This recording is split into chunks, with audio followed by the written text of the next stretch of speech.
Scan now. Meet Sovi, your new AI study buddy.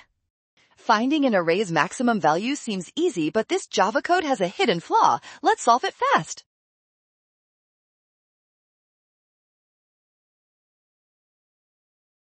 Look closely at the initialization where maxval is set to 0 before the loop starts.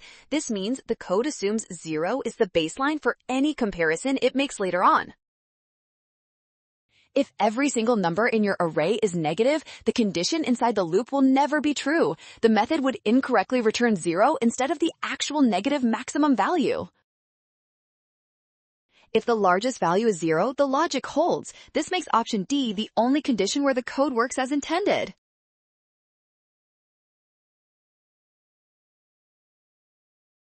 Well done! Scan the code. You can learn better with Sovi. Watch signs to avoid a rush. Trust given values and check steps carefully.